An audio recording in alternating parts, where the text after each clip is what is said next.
अगर तुम इंडिया में रहते हो और तुम एक आम इंसान हो तो तुम्हारी वैल्यू तालाब या नाली में फेंके जाने वाले एक पत्थर से भी कम है।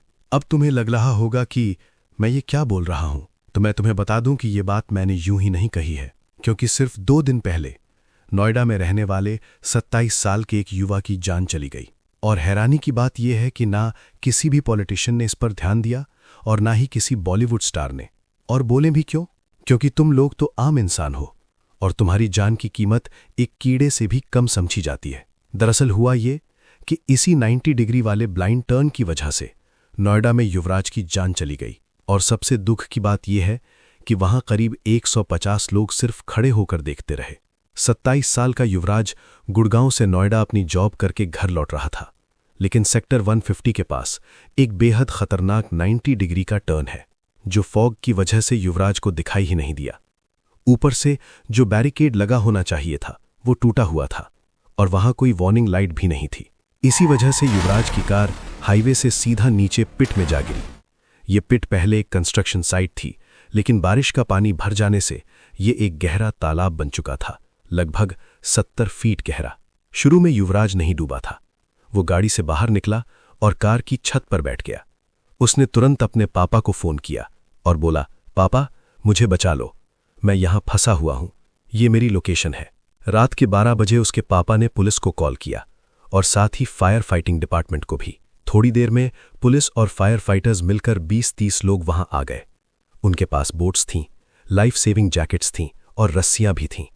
और युवराज कार के ऊपर बैठकर अपनी टॉर्च से सिग्नल दे रहा था और फोन पर बात भी कर रहा था। लेकिन इतने सारे रिसोर्सेज होने के बाद भी ना पुलिस पानी में उतरी ना फायर फाइटर्स। पुलिस ने कहा हमें स्विमिंग नहीं आती और फायर फाइटर्स बोले ये कंस्ट्रक्शन साइट है, पानी के अंदर सरिया होगा, हम इंजर्ड हो सकते हैं। इसी ड्रामा के बीच वहां 150 लोगों की भीड़ इकट्ठा हो चुकी थी, लेकिन कोई मदद नहीं कर रहा था। सब सिर्फ वीडियोज बना रहे थे।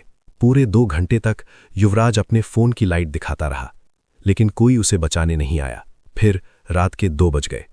धीरे धीरे कार पानी के अंदर डूबने लगी। तभी वहां से एक फ्लिपकार्ट का डिलीवरी बॉय गुजरा।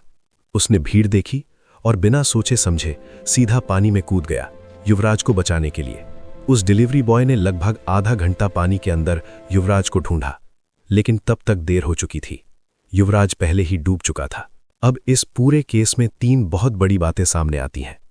पहली बात, ये 90 डिग्री का टर्न इल्लीगल है और जानलेवा है।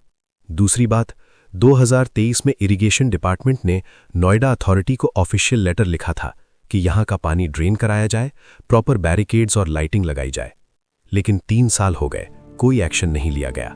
और तीसरी सबसे शर्मनाक बात, ह्यूमैनिटी।